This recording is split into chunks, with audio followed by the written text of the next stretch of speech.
All right, guys, I'm going to make this real clear. I am on a mission for the next year. We'll say the rest of 2019 and all of 2020.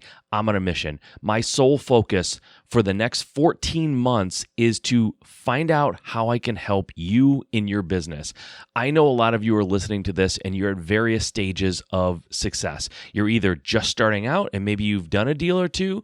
Maybe you haven't even done a deal yet, or maybe you're doing 10, 20, 30, 40, 50 deals a year, but you want to take it to the next level or find out how you can take that next step. Now, let me be clear. I know everyone's goal isn't to scale up real huge and create this humongous business. I get that and I respect that. And I think that that's smart. If you know what you want out of this business and what you want out of business in general and the kind of life you want to live, and you're struggling to figure out how to get your business to fit that model or to fit that ideal, let's talk. Let's get on the phone and talk about it. I really, truly want to help you guys this year. I have spent a lot of time building my business, and over the last 2 or 3 years, kind of in a private mastermind, I've been working with hundreds and hundreds and hundreds of people, and I've watched all of them build businesses.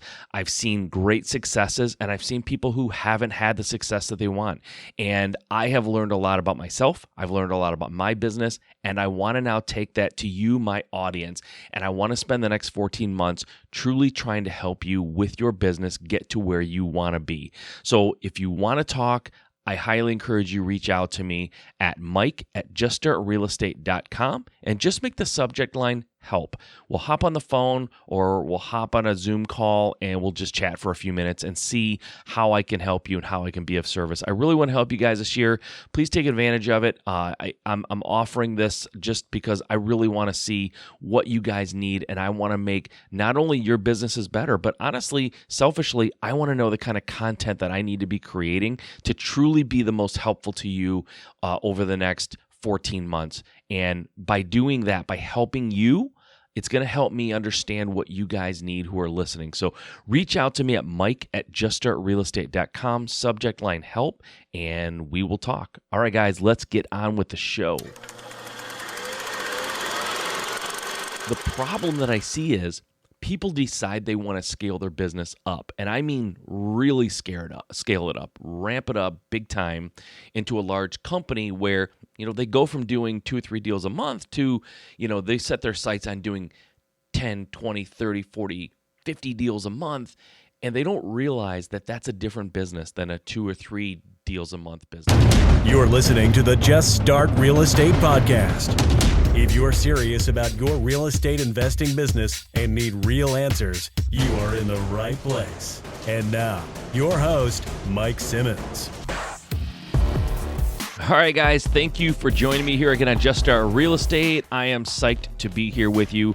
I hope you're psyched to be listening to the show and here with me. So this show is going to be a solo show with me. Again, I've been doing those a little bit lately because I really want to make sure that I am taking the time to address some of the things that are on my mind and things that I know that some of you are struggling with. And interviews with awesome investors and really inspiring people are something we're going to continue to do on this show for sure. But I think it's important that I talk about what's on my mind and what's in my heart and what I think is going to be the most impactful for you guys. And, I've spent a lot of time over the last handful of years talking to investors, new investors, seasoned investors, ultra successful investors. And through all of that time, I've noticed certain things that happen with all investors at all levels. And I want to address that in today's episode. And I want to talk about what your goals are and making sure that your goals are your goals and not somebody else's goals that you saw on or heard on a podcast or saw on YouTube or read about on a website or something. There's a lot of investors out there that talk about their numbers, They talk about what they're doing in their business. They talk about success they're having. And that's great because that can be inspirational. And a lot of us hear those kind of messages and we go, oh man, that would be great. I would love to be in that position. It's funny. We always kind of start from what we know and our perspective. And for a lot of us, that starts off with a 9-to-5 job. We have a 9-to-5 job. And maybe we're not happy with it, or maybe we are happy with it, but we want something more, and we really want to have our own thing, our own business, be our own boss, right? It's kind of the American dream to be your own boss. But what some people do, though, is they hear a podcast of someone who says, I've bought, 30 apartment buildings and I've got thousands of doors. And, they hear this grand business and this really impressive kind of business model that somebody else is running, and they go, I want to do that. And then they set their sights on this business that is scaled up to a point, and they don't understand, and I didn't always understand this either.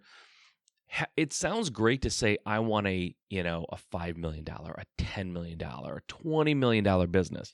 But what sometimes goes unsaid, or what people don't realize, is that means it's not just you. If it's a 10, even a $2-3 million business, let alone, a 10, 20, $30,000 business, it's usually not going to be just you. It's not a solopreneur kind of a thing. You're going to have to build a team. You're going to have to hire people, manage people, lead people, inspire people. And you're going to go from being that person who's really, really good at finding deals and negotiating deals and monetizing deals and maybe flipping houses, if that's what you're doing. You go from being that person to now trying to teach people and lead people and impart what you know to them and try to get them up to as good as you are or even better. And you're not doing the work anymore. You're trusting other people to do it.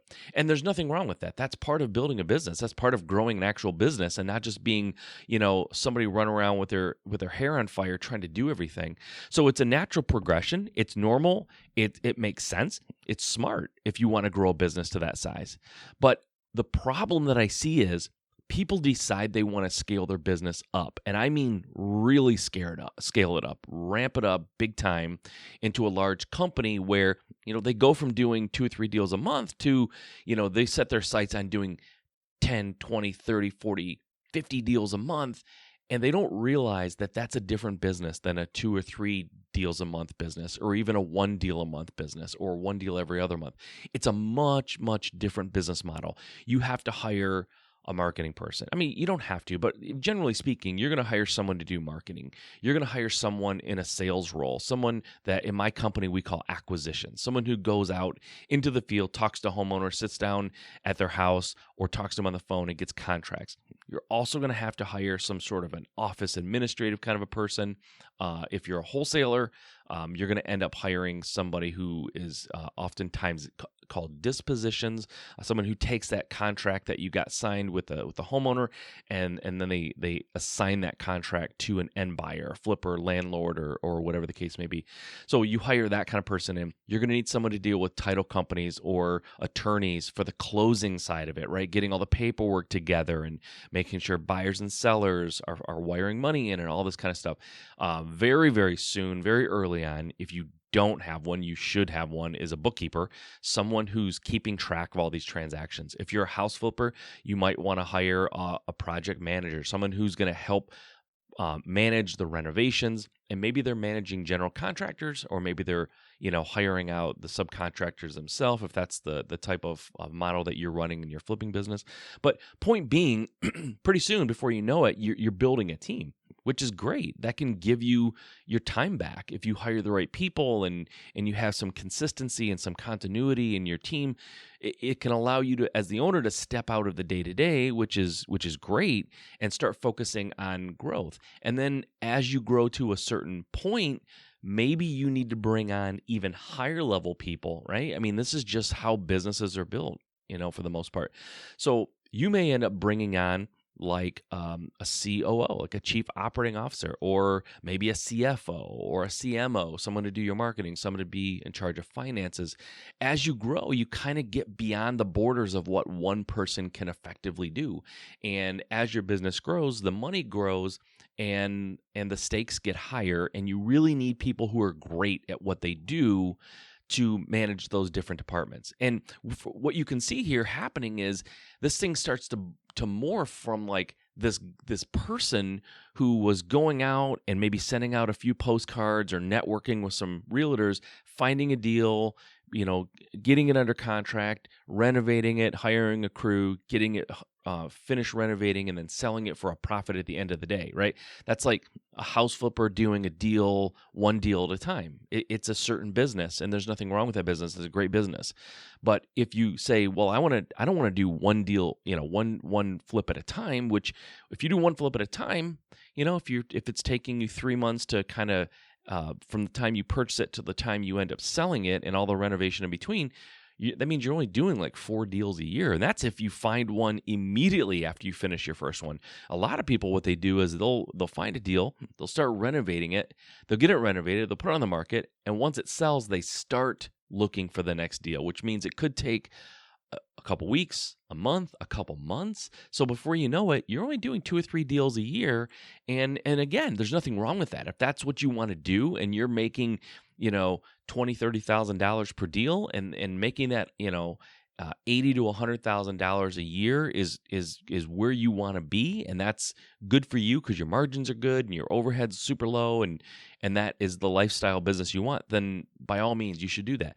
But if your goal is to go from 2 or 3 or 4 deals a year to 10, 20, 30 or 40 deals a year, you're going to end up a lot of times hiring people or starting to hire people. And then sometimes what happens is you start doing 10, 20 deals a year and you go, well, I can clearly see how I could get to 40 or 50 deals a year. So that you set that as your goal, right? And sometimes people grow like that.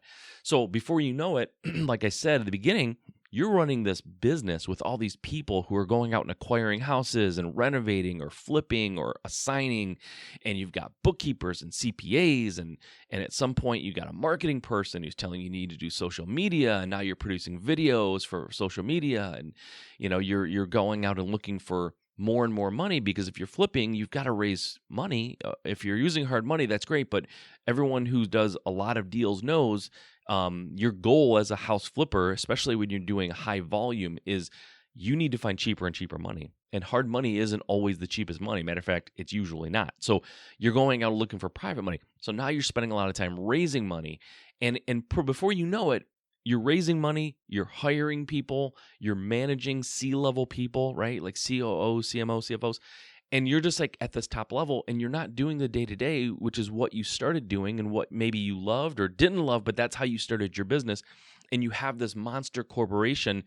And listen, the stakes are higher. When you're doing, 10, 20 deals a month instead of a year, everything ramps up. Everything makes a bigger difference. One little tweak can mean the difference between hundreds of thousands of dollars in profit or not, right? Before you know it, especially if you're running like a wholesaling business and you're doing 10, 20, 30 deals a month, you're pretty much, you're a lot of times in those situations, those businesses are spending tens of thousands of dollars on marketing. And a lot of them have monthly budgets in the over $100,000 range. So everything gets kind of ramped up, and you have a couple of bad months. If you don't have good cash flow or if you don't have good reserves, it can be catastrophe. So sometimes people start ramping up because they think that's what they're supposed to do. They think that's what the next step is, and they don't consider what they want, what kind of a lifestyle they want, how they want their business to look, what do they want to be doing in their business, how do they want to conduct not just their business, but their life. What kind of free time do you want? What kind of stress level do you want? And all of these things should come into play when you're thinking about the type of business you want to build. So all of this to say, don't build the business that somebody else wants.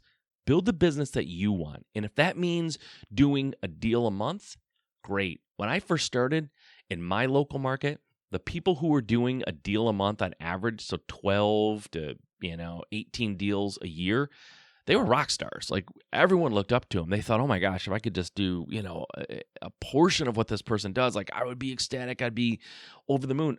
I thought the same thing. There was somebody in my market who did over 20 deals, like 25, 26 deals one year. And I idolized them. I thought, oh my gosh, these guys know more than anybody knows about anything in market in real estate and getting deals and marketing and monetizing and flipping. Like I just couldn't believe their success. I was so impressed by them. And then that was back in when I started in 08. So this was probably around 2010, 2011. They were doing that kind of volume. And I thought, oh my gosh. And then you fast forward from like 2010, fast forward 5-6 years, and I'm doing 10, 15 deals a month, not a year. And I'm looking at myself going, man, I've got to get to, if I'm doing 10 or 15 deals a month, I need to get to 15 or 20. And instead of doing $1 million, I should be doing $2 million. And you start thinking this way. And my company had a goal of doing, we wanted to be a $20 million company in 5 years, right? And in getting there, in the way that we're wired, my partner and I, is we're super motivated. We're super like action oriented, and we're all about implementation and taking action. And sometimes when you're all horsepower and you're not putting as much time into planning and strategizing your business, you build a business and you can grow a business. And we scaled really, really fast over basically a year. Like we kind of hit the gas in 2015. And by the end of mid 2016, we were $1 million business. We went from doing a couple deals a month to doing 10 to 15 deals a month. And when you do that, there are consequences, right? If it takes 3 months to build a house, responsibly, and because that's just the order of things. Like you just need you pour the concrete. You got to wait for it to set before you start putting on the footers and building up the frame. But if you go, well, I'm going to pour the concrete and start putting the house on top of that concrete like in an hour, expect your concrete to not settle right, or expect there to be some problems, or if you take shortcuts when you're mixing the cement.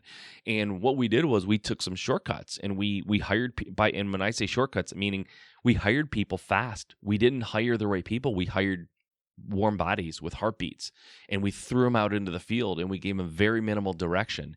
And we just kind of figured, we know what we're doing. We did it. They can do it. Anyone can do it if we can do it, right? And this is the biggest misconception that most entrepreneurs have when they're building their team, is they think, if I did it, everyone can do it. And if I intuitively knew what to do, or if I was motivated to like push through the problems and go out there and make sure I'm signing 5 contracts a week or whatever it is, then everyone will have that motivation, and everyone will have that ability, and everyone will have that skill. What we sometimes don't think about is I started in 08, and I started kind of slow, and then I ramped up, and I started having success, and then I changed my model, and I had to kind of reinvent my business a little bit.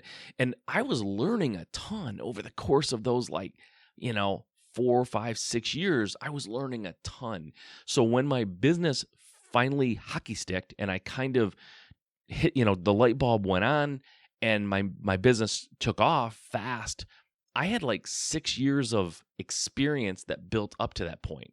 So then when you hire someone off the street and you go, hey, Mr. and Mrs., salesperson, I'm going to bring you in and have you do sales for me.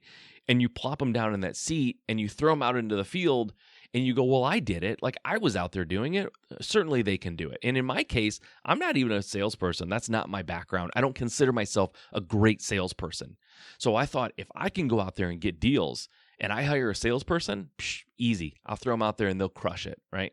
That doesn't always work that way, because although maybe I don't consider myself a good salesperson, a couple things are happening, right? Number one, I have tons of experience, like I said. So I have experience to fall back on. I feel comfortable with what I'm saying. I understand the industry. I know what kind of deals I want. I know how to evaluate them. Like I had all this other experience and knowledge that I was really good at, that I could utilize in my sales process. The other thing is, I think what a lot of us as entrepreneurs do, we go, oh, like I did this. I'm not a good salesperson. But I was out there getting deals, right? So I wasn't as bad as I thought I was. So I kind of said, if I'm a horrible salesperson, they've had success in sales in the past and other industries and other jobs, they'll just naturally know what they're doing. And it doesn't always work that way. People aren't motivated the same when they don't own the company. And frankly, if you hire fast, you're going to hire poorly a lot of times. You really need to slow down, make sure you're getting the right candidates, put them through a process, create a process first of all, and then put them through that process and be disciplined and listen to, your instincts a little bit. I had some bad feelings about people that we hired before we hired them.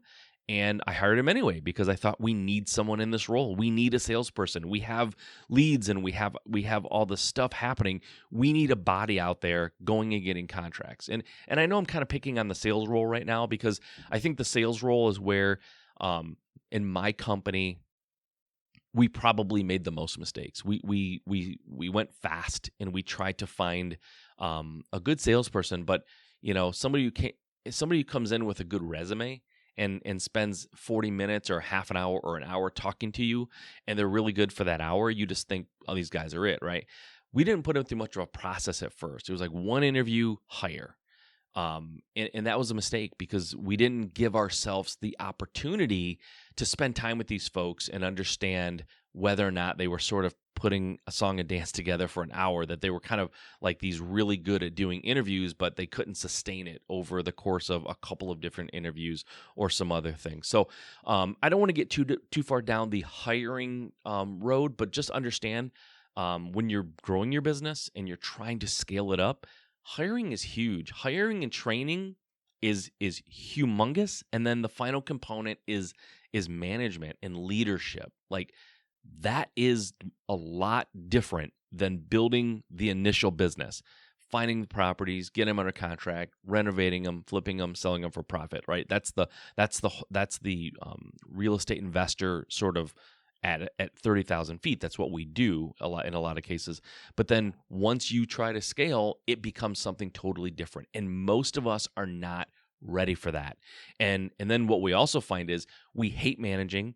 We hate going into the office, or we hate dealing with our people because we just don't like managing people. We like the real estate industry. We like real estate investing. We enjoy the hunt, going out, finding the deals and making the money, and even helping the sellers, right? Going into the homes or dealing with off-market deals and finding out what their issues are and what their pain points are and helping address those, bringing resolution to them while helping us build our business. Like, we love that. But training people, dealing with HR issues, people not getting along in your company, people who are maybe taking advantage of some of the autonomy that you might give them, especially if it's like a virtual kind of a team and they're working from home. Maybe they're not working, maybe they're doing other things, maybe they're kind of working on the side for somebody else. We've had people steal our buyers list. We've had people leave us and go work for our competitors. We've had all that happen, right? All that crap is sometimes more than what we bargained for when we start building our business and thinking we want to grow. So the point of this episode and the point of all of this is to say, think about what you want. Like, start with the end in mind. What kind of a life do you want? What kind of a lifestyle do you want? What is your time availability? Even if you work for yourself, like, do you have small kids? Are you married? Do you have a husband? Do you have a wife? Do you have things that you want to do? Do you want to go on trips and vacations? Do you want to have freedom of time?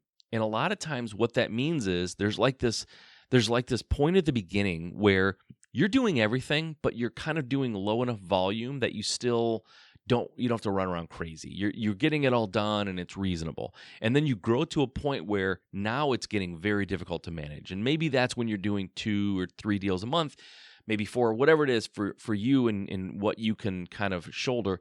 It becomes too much. So you have to decide, am I going to hire and continue to scale? Or am I going to scale back a little bit and keep it comfortable, right? A friend of mine, Andy McFarland, once used the phrase that it's always kind of stuck with me.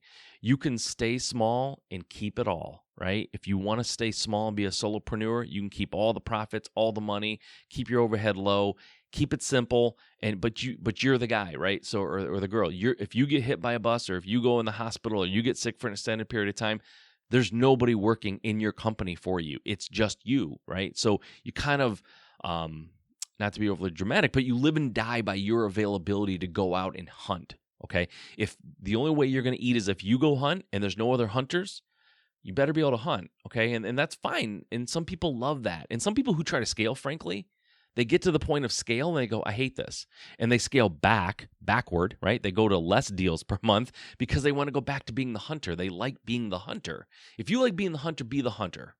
If you like being the hunter, but you also want to grow and scale and manage a team and lead and hire and inspire people and have this company that runs while you're on vacation, that's one of the benefits of scaling up and having a team. If you want to go on vacation and you have a team that's working and supporting the company goals and you've trained them and you trust them and they've proven themselves and everything's great, you can go on vacation, check in, obviously, keep in touch to the point that you need to keep in touch, but you can go do those things and have a business that's running for you. In my business, deals are being purchased, deals are being sold, things are happening, and I'm not doing it every day. I don't want to be in the day-to-day. Frankly, I want to be scaled up to the point that I'm not in the day-to-day. I'm not excited about being in the day-to-day of the business, like down in the trenches, like doing the work. I've done it. I did it for years. It's just not, I want some of my time back. So we've scaled up to that point, but honestly, even in our business, we're always, every year, we're evaluating, do we want to grow? Do we want to try to maintain? Do we want to scale back a little bit? Like, where do we want to be? And let's plan that out, right? We have, 3-year goals and beyond, but they're always open to be modified if our situation changes or our opinions or our desires for our business, our family, our free time, if they change, then we change our goals. So just know that. Really, the point of this is just know what you want and give yourself permission to keep it a little bit smaller or feel okay about scaling up and saying, I don't want to be in the day-to-day. I don't want to go on appointments. I don't want to be in the house with the contractors haggling and negotiating and arguing about, what was on the contract or whether or not they were there the day before because you didn't see anybody, but they said they were there. Like all these things that you have to deal with. If you don't want to deal with that, then you need to scale to a point where you can hire that out and have somebody else do it. And frankly, sometimes that's good because in my experience and the people that I have worked with over the last 3 or 4 years, if you don't like something, like it just sucks and you don't want to do it, chances are you're not doing it very well. You really need to hire it out and bring someone into your company who's good at that thing that you hate to do, right? Or, even if you like it, like if you want to scale up, eventually you're going to have to hire it out or at least hire another person to do it also because it's hard to scale. You can't scale one person. You can to a point, but then you're just going to get to the point where you've reached your bandwidth of what you can actually do yourself. So just keep in mind as you're growing this business, if you're new to real estate investing and you're like, you just realized last week that you want to be a real estate investor and you're out there looking at podcasts and websites and YouTube channels and all this stuff, don't get sucked in by, someone who says they're doing 100 deals or 200 deals a year, unless that's what you truly want. Okay. And when I say don't get sucked in, don't be convinced of something that you want. Decide what you want. Find out what you want and then make a plan to achieve that. And it sounds intuitive and it sounds like, yeah, no kidding, man. Of course, we're going to make a goal and then set our course to get there. But I really do believe a lot of times people live other people's lives. Somebody who you admire in the moment, hey, this guy sounds awesome. He's doing a lot of deals. I want to be just like him. And then you realize at some point, sometimes soon and sometimes way late, that it's not what you want. It's what you thought you wanted. It's what that person wanted, and they made you feel like that's what you should want. Never feel bad about what you want out of your business and what you want out of your life, and go for that. And there is a plan to achieve any level of scale. If that means doing 1 deal a month or 1 deal every other month, great. Make that your goal and figure out how you can do that and get what you want out of it. If your goal is to be, to make $1 million a month, all right, you're going to have to scale up quite a bit. That's a big business, right? Especially in certain states where house prices are a lot lower. Like that's a big business. So you're going to have to prepare yourself to hire, train, lead, inspire, and build this team out.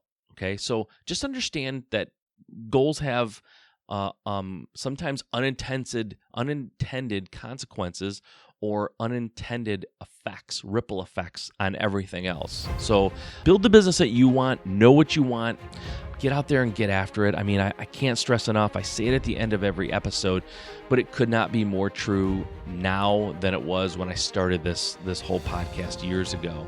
If you want to be a real estate investor, if this is what you truly want, no matter if you want 1 deal a month or 20 deals a month, none of it is going to happen until you get out there and just start.